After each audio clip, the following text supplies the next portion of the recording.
Well, on my way home, a little uneventful. I think in hindsight, I just expected too much from George of the Jungle. You know, George, a nice little horse. He does his work well. Not really a sprinter on the end of it. And my thinking was if I could get that horse cornered off those fractions, I would be able to kind of lumber past him down the lane and get the job done. That's how I saw the race going. As it turned out, last half of a minute, a mile and 58 on a chilly evening was sufficient. It was a decent mile. And knowing that, you know, George's first start, he was a winner in 57 and a piece, looked good. His second start, it was not his night. He was a little bit sore. His feet were sore. They were killing him. He was a little bit sick, showed some mucus and blood in his scope.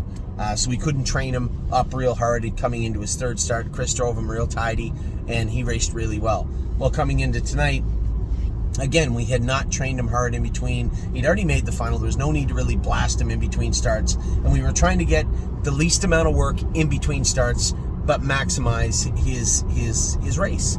And it just, I think a combination of not training him in between and me driving him a little harder than he was clearly ready to go resulted in a fourth place finish rather than probably a good second or third, probably a third. But the good news is we can have him, I believe, much better for the final shoeing appointment tomorrow for George. I think that will be key. Working on him all week, being able to train him in between starts. Then all we have to do is hope that he draws good and I drive him good. And if those latter two happen, well, actually, if all of it happens, I think he is good enough to win that class and win that final. So that was George in a nutshell. Not a horrible race.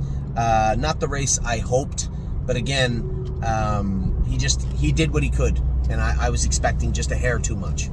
We can fix all of that for the final. Now, this morning we did our videos. I was torn.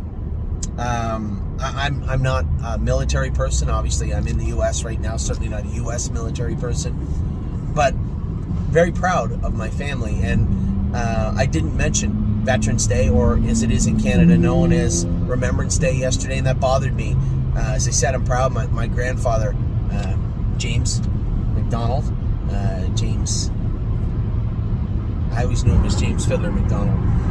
I guess it would be James Frederick McDonald would be his name. And I remember going to seeing him all the time, and how proud my father and his immediate family was of him. And hearing the stories of him, he always showed me shrapnel in his leg. He was amongst the Canadians that were on Normandy Beach. And I've always had, like I said, I've never been in the military, but I've always had a deep respect for the military. And I know that we have a number of people currently in, or have been in, or have had family members, both alive or lost, in war and serving your country, and I felt I missed my opportunity to show my appreciation yesterday, and I didn't know whether I'd just leave it alone. And I wanted to take a minute just to say, for those of you who, whether you're a client of ours or not, if you're somehow watching this and you're not, I certainly appreciate your service, and regardless of the country I'm from. For our members that have had family in the military, same thing. I have a deep respect for the military, and I always, when I get a couple of minutes to myself, just think of my grandfather and what it must have meant to him to be a part of that war and fight for his country too, was impressive. So although I'm a day late, and this maybe isn't as important as I thought it was, I believe it is, and my apologies for not making a big deal about it yesterday. I was halfway through the day before I even realized the day it was. When I was a kid growing up, you couldn't go past the store, the doorway to a store, without poppies being sold. I don't think they have poppies over here. I don't see them in Canada, but I don't think in the U.S. we do. What's that?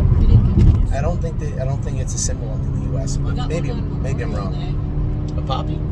Oh, okay, then it is. So, I just want to take a minute to reach out and to say that to either the members of our stable community that are affiliated with the military, or serving in the military, or had family serving in the military. It is a great honor And I know how proud I was of my grandfather, still am. I have pictures of him on my phone and miss him all the time. And I wanted to take a moment to remember him. So that's what Remembrance Day in Canada and Veterans Day here in the U.S. is all about. So, with that, I'm going to let you guys go. Has not the night we wanted. You know, it's been frustrating the last couple of weeks trying to get it.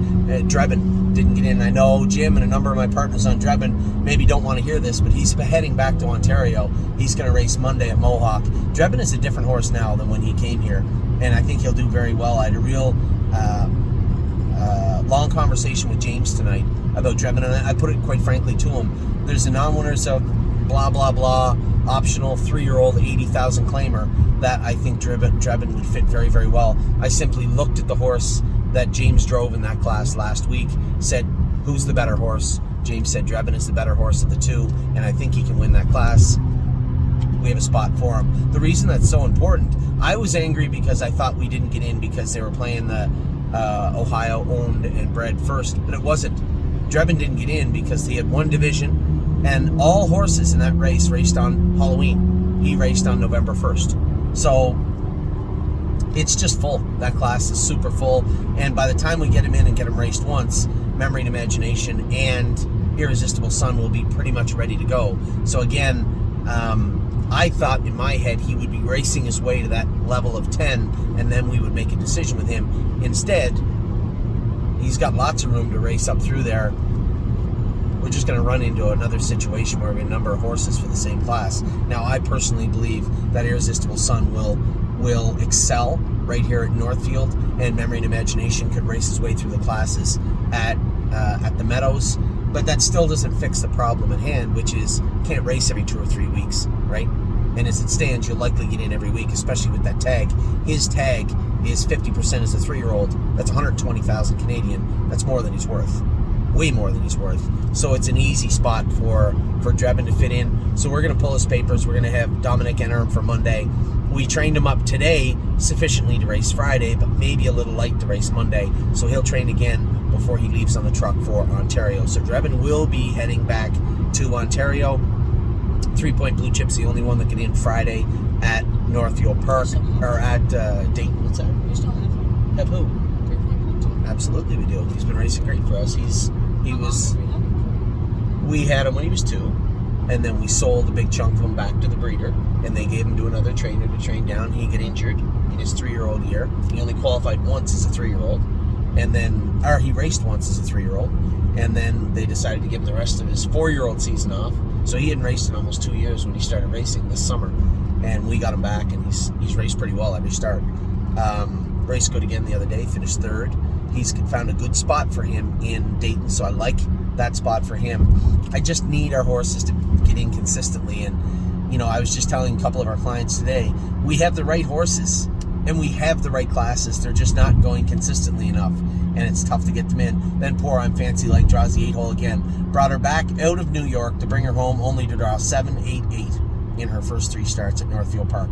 You draw 7-8-8 on a half-mile track, you know the answer. I thought she raced great to be second, and impressively to be second from post 7. Great to be 6th from post 8, beat 2 lengths the other day. Now we're down in class, but drew the 8-hole again, which is frustrating. So just trying to see, I said this was going to be the week, and in the next week and a half after this, to look at the entire playing field, decide where our horses are going to go, and then execute. And that's exactly what we're going to do. So the first wave of that will be Drebin going back to Mohawk. He'll be entered for Monday evening at Mohawk.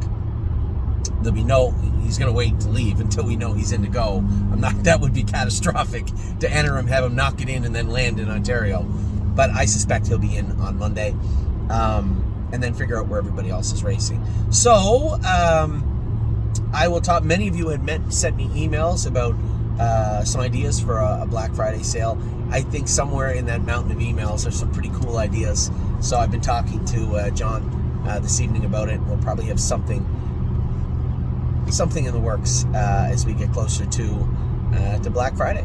So with that, I will talk to you all very soon. I hope you have a great rest of your night. For my partners in George, just chalk it up to me. I asked a little much of them. Of course, I'm saying that in hindsight. I think if you gave me 10 shots to drive him, I probably would have done the same thing all 10 times. It just, my expectations were a little high of George tonight, but we'll have him prepared to execute those very same expectations next week, and I think he'll do a much better job. So I'll talk to you soon. Have a great rest of your night. As I said, take care.